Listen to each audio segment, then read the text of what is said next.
Faith at the Fringe, a Sanctuary First podcast series. Uncovering God in the creative arts. At the biggest international arts festival in the world, Sanctuary First stops to ask, where does faith and art meet?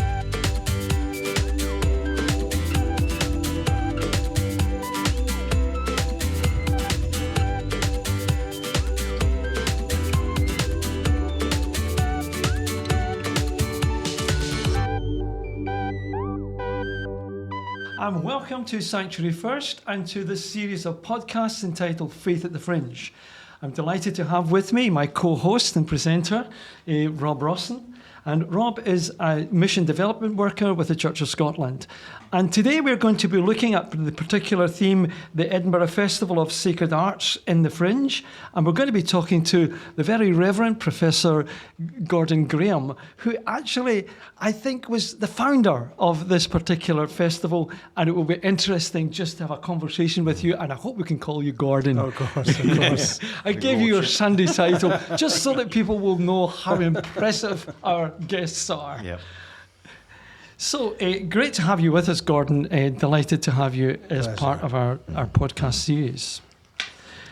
Can you tell us a little bit about the festival, the Edinburgh Festival of Sacred Arts in the Fringe? How did it all start? Well, it started, the idea started in about 2017, I guess. Actually, at that time I was still living in the United States, but I used to come over each summer. I had a connection with St. Vincent's Chapel in Stockbridge, which was a very unusual little place. And they had signed up as a fringe venue and were hired out the space in the way that churches do and make useful money. And I came across a church newsletter, not theirs, but another one, which said to the congregation, for the next few weeks, everything apart from Sunday worship is on hold as we give our premises over to the festival. And this struck me as a little bit odd. I thought, why would you put the church's work on hold in an arts festival? Surely the church is one of the great repositories and promoters and stimulators of art in the whole of Western history. So that struck me as odd. And then my thought was further prompted by overhearing a little conversation by two lads on the top of a bus. And we were passing a church which was advertising as a fringe venue. Mm-hmm. And one kid said to the other, why is it that so many churches are festival venues? And his pal replied, that's because nobody has any use for them as churches anymore. Mm. And I thought, here's an opportunity. It may not come to anything, but we should give it a whirl to see if we can get the church doing what the church should be doing in the context of a festival that wants that kind of thing. So if we can just get the church's activities aligned with what people coming to the festival want to see and do, maybe we could make some headway. So it began as an experiment in 2018. We had one venue and we had 5 events within that one venue. And at the end of it, I and the other people involved thought, that worked. Let's try building it. Of course, like everybody else, we got a great setback with the pandemic, and we had a wonderful program planned for 2020 that just had to be scrapped, and then 2021 it all had to be contracted again. But this year, we finally managed to get back on track, and we have a very full program, all confined to the central week of the Edinburgh Festival, spread over 7 venues and as many of the art forms as we could get. Oh, can I just ask, what are those art forms? Because, we think of arts and perhaps rightly or wrongly, we think of pictures. But, of course, the arts is much more than that, isn't it, Gordon? It's much wider than that. I should say not all the arts are present, but the main ones. I like to think of the main ones. So music is an art, painting and visual art more generally. The drama is also an art. I mean, going back to mystery plays, but without the mystery plays, there's plenty of drama. And poetry, of course, is huge. I mean, devotional poetry is enormous.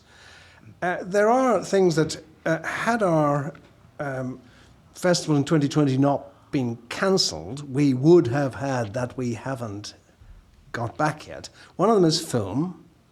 So there are some extremely important religious films or films with Christian and more generally religious themes. But the other are actually fabric arts, which we've had in previous years, or as I prefer to call them, material arts. So one of the unsung heroes of sacred art is flower arranging. And flowers have meanings, and so 2 years we had the most amazing floral display. And when you go into a church and there are wonderful flowers, most people walk past them and they don't think about them and they don't attend to them. So we did that. The other is vestments. We've had an exhibition of vestments, very successful, because again, there's the most amazing artistry in vestments. But these things are obscured when people think of the big paintings and the big pieces of music. Yeah, so. that's helpful. But this year we don't have material arts this No. year, and we don't have film art. But next year maybe. Yeah. Well, it's interesting just how you're viewing all this and planning and preparing and reflecting that it's an ongoing project. It's not just something that's going to happen this year, but you're planning for the future and building on it. So can you tell us a little bit about the places that are putting on different productions or presentations this year, and where people might find them if they're wanting to engage with some of them? Because I think people would be interested to hear that. Yes. Well, some of them, I should say, some of them are generated by the locality itself. Some of them have a special connection with that locality, and some of them have been prompted by us in locality. So I'll give you a few examples. I should just say we had decided that we would confine venues as much as is plausible to the central area of Edinburgh. There were people in suburban churches and suburban venues who would maybe have wanted to offer something, but we decided that if you're too far away from the great swathe of people in the festival, maybe this is not a great idea. So they're all pretty much central venues. So here are some of the events. We Scotland's greatest living composer, I guess, but with a special interest in sacred music, is James Mcmillan.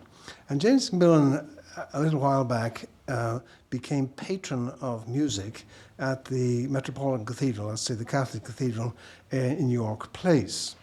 And with all the pandemic and all the rest of it, his acceptance of the position of patron was never really marked. I happen to know the director of music there, and he recently, well, the last 2 or 3 years, managed to really bring Schola Cantorum, the cathedral choir, up to a very high standard. So conversation one thing led to another. And the 15th of August is the Feast of the Assumption. That is the patronal festival of the cathedral. James Mcmillan is their patron. It's the second day of the Sacred Arts Festival. These things flew together. Wonderful. So that will be a big event. Last year we had a very powerful performance of the Messian Quartet for the End of Time, which Messian wrote when a prisoner of war and performed with other prisoners. And that was that's being repeated, not exactly the same musicians, but it's relocated to the Canongate Kirk, which is a wonderful space, right in the heart of things. So those are our two main musical events, but we have a Purcell concert in St. Vincent's Chapel, and we have Vaughan Williams' mystical songs at Old St. Paul's. So there's plenty of music. The visual art is kind of, at least most of it, is really intricately connected with the venues. So there are two possibilities, I should say, two opportunities for each of these. One is at the Church of the Sacred Heart, and that's the Jesuit church in Edinburgh. And most people don't know it's in Lorimer. It's in Lawson Street, and people are not inclined to see it. It has a most amazing set of the Stations of the Cross. They are, I am told, the largest in Europe. They were painted by an Austrian artist in the 19th century for the Jesuits, and then they were restored in the 1990s, and you just have to step into that place to see. And actually, that's what happened. I went to a concert there. I saw these things, and so the next day I got in touch with the, as it turned out, new priest and said, hey, could we do something? And he said, oh yeah, absolutely. So there'll be 2 opportunities to go on, and he is organising, and will have organised, not just talk about the murals, but also some appropriate kind of music. People get a sense of how these murals, enormous though they are used.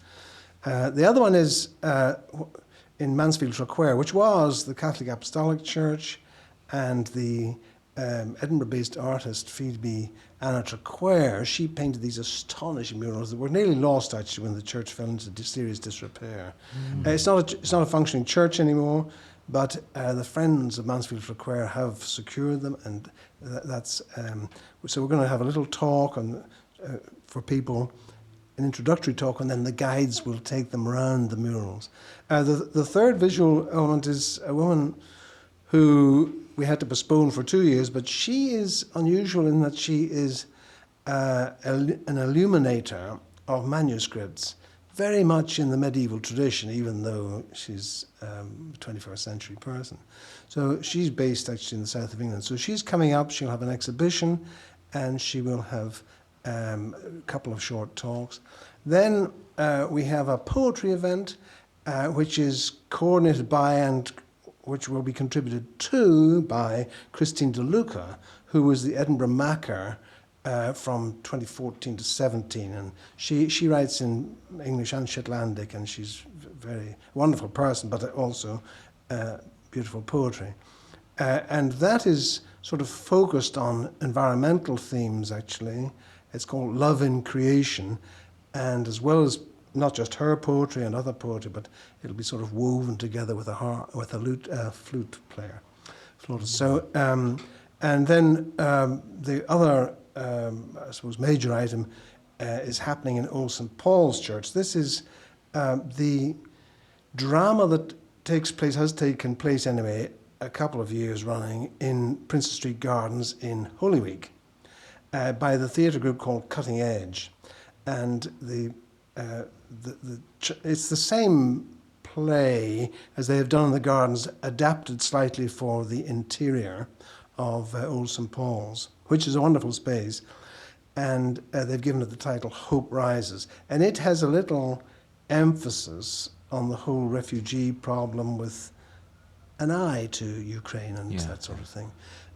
So that's, I may not have mentioned everything. One more thing, which was actually volunteered, I didn't know about it, and that is a dance event.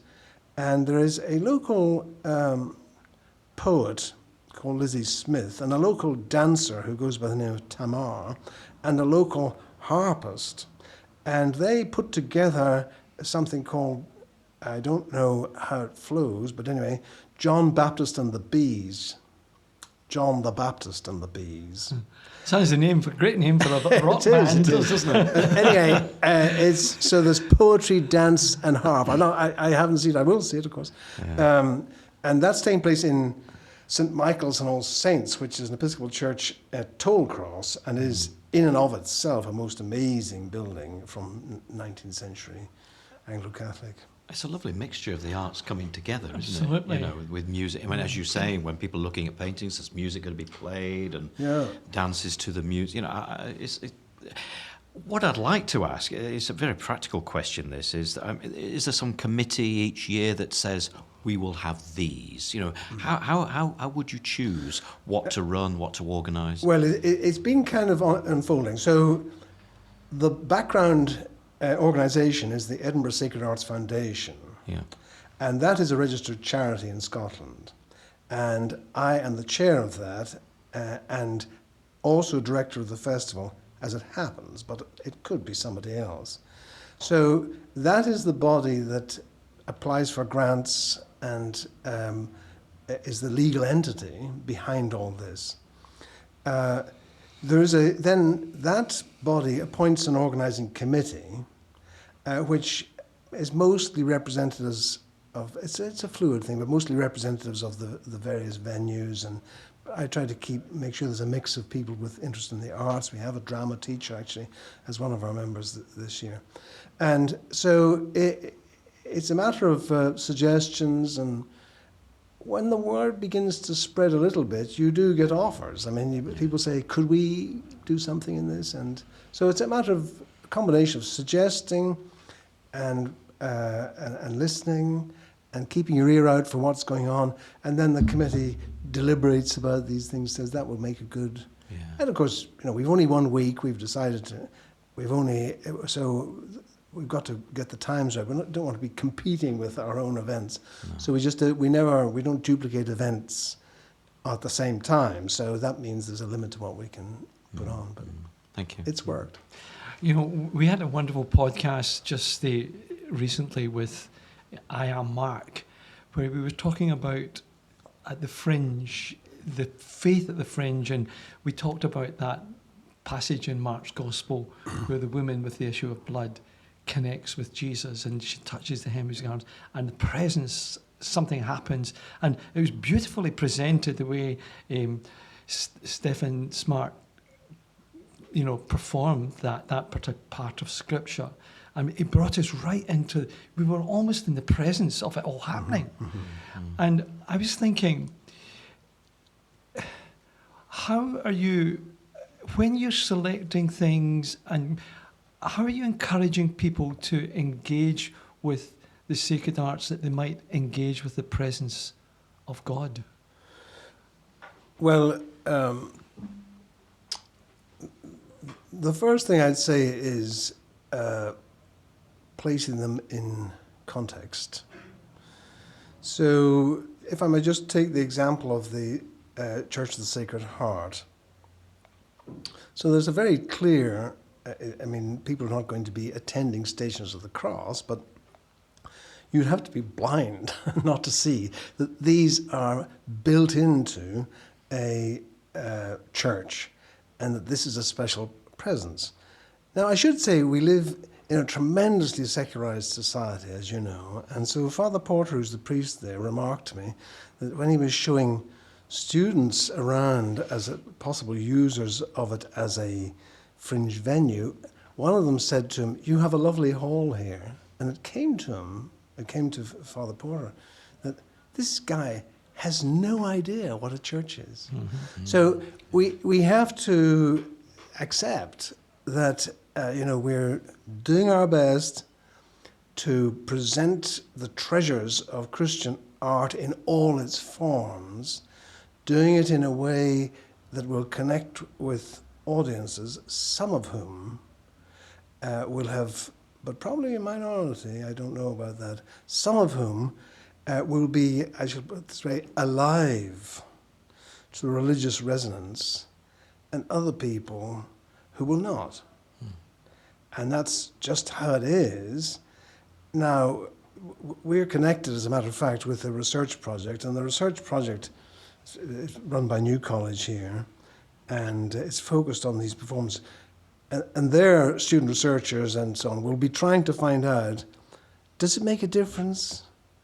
Is it really, are you hearing these things differently, seeing these things differently because of this context, because of the intentionality? And it's an empirical inquiry. They wait to see what the outcome is. Mm-hmm. So I think my view is, for what this is worth, but I think I'm not alone in this.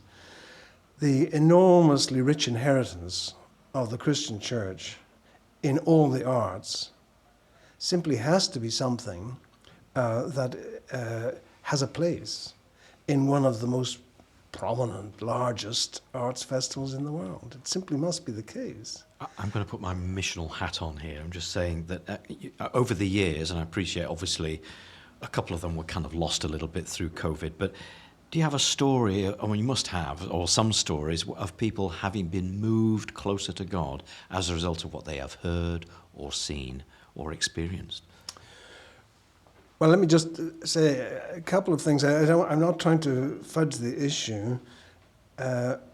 We do need to be careful about this because we have been, fortunately, in receipt of a couple of grants. Now, they're not huge, but they enable us to keep the show on the road. So I don't need to worry too much about ticket receipts. But these funders, whose purposes are close to ours, but they do want to know that there is no religious test of any kind. That this is not in any way restricted. And I always say, absolutely not. So you have to be careful about how much you ask and inquire. All I can say is that last year, with the performance of the Messian Quartet, which is a most extraordinary piece of music, there were a handful of people who said that they had found it a most profoundly spiritual experience.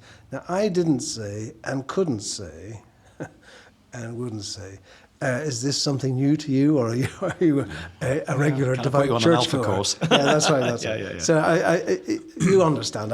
We have to be careful. We want to witness and be upfront and tell it like it is and like we are, but respectful too. There's an element of respect in all of this. When it's one of the reasons why we have one of our taglines in these podcasts is uncovering God at the Fringe. And it's to discover, to journey with people to where they are and hear them reflecting back to us what they have encountered in the arts, in their exploration of the arts. Because that's the big question that I'm continually thinking about, is I look around the streets and there's literally thousands of people in Edinburgh. Why are they here? They're here looking for something deeper within themselves, to engage with something that's there, that they want something more profound in their lives. They want to engage in community. They want to be challenged to think about things. I'll give you an example. Last night we went to see The Merchant of Venice, and I forgot all about that storyline because I heard it when I was at school. And watching that, it challenged me to see and ask questions. Is this a racist play? Is this anti-Semitic? And I had great compassion for Shylock. And then I started to say, so what's happening here? And of course, the people performing the play were not anti-Semitic in any way, but that began to speak. And I think that's what I'm trying to say, and perhaps you're saying too, art will speak. Through art, the Spirit of God perhaps can speak to people and encounter them and allow them to see where they are themselves. I think that's true. And as I say, we don't go in for the kind of in-depth questions that might reveal that. I guess we just hope that it is indeed happening. But I might just add another little dimension. I mean, you asked of the crowds, why are people here? And some will be looking for something deeper, more significant. But it is striking, especially if you've been away for a few years like I was, how much the Fringe came to be dominated by stand-up comedy and spin-offs from TV programs and TV reputations. In 2019, we thought we'd have a little opening ceremony, and we asked Alexander Mccall Smith if he'd come and just give a little talk at the start, and he very graciously agreed to do so. And I couldn't have agreed more with him in the theme that he chose, which was very gently done, wasn't in any way aggressive, but just welcoming the Sacred Arts Festival as a bit of a counterbalance to the tendency of the Fringe to have become primarily entertainment. So I think a lot of people come for entertainment. One of the tasks of the arts in general and the Sacred Arts Festival in particular is to counterbalance that and say there is more to art, more to drama, more to poetry, music than entertainment. which is not to diminish the value of entertainment. I mean, but the commonest thing for people to say when they come away from something is, I really enjoyed that. They cast it into, I shall put it in slightly tendentious language, they cast it into the consumption of pleasure. And it's a struggle sometimes just to move things away from that framework. Of course, there's another angle that you could take in all of that and begin to think that entertainment in itself is a God-given thing, and to be entertained is to be engaged, and I think what the Catechism talks about, man's chief end is to glorify God and to enjoy Him forever. And so enjoyment and entertainment, perhaps there's a theology of entertainment that we need to tease out at another time, but I think there's more to even the comedian, more to what's happening with the stand-up comedian, and more than just simply writing it off as, mere entertainment. I think there's a depth furthermore for us to delve into in theology. And, the whole gospel story of entertainment, of entertaining strangers unaware, entertaining angels. I know it's another interpretation of entertainment, but I think there's more for us to be open-hearted and engage with people who are in the secular world and help them see bridges and find bridges into faith. I don't deny that. Incidentally, I carefully didn't use the expression mere entertainment. I don't mean to diminish entertainment at all. And laughter is a terrifically good thing, and humour is a very... but I do think that it's a feature of human experience that humour and laughter can be used, well used, in fact, to give a little break from serious things, to stop the pondering and so on, just to give us a gap. And I further think that entertainment, again, this is a human thing, entertainment can actually be a vehicle for mockery and cruelty. And so you just go back to your example of the Merchant of Venice. We don't know enough about Shakespeare, never mind his motivations. But it could be that he was entertaining the crowd in the pit by making a mockery of Jews. Well, it's been a great time. This has been interesting to be able to have gone through a whole area there, and there's lots for us to perhaps ponder in. And that's what these podcasts are all about, opening up areas for us to think about faith at the Fringe, and faith connecting with the arts, and the arts connecting with faith. And we have had a great time together. Thank you so much for giving us your time today. Gordon, One of the things we've been doing is, those who are listening to these podcasts, we've decided that it would be nice to finish them off with a blessing.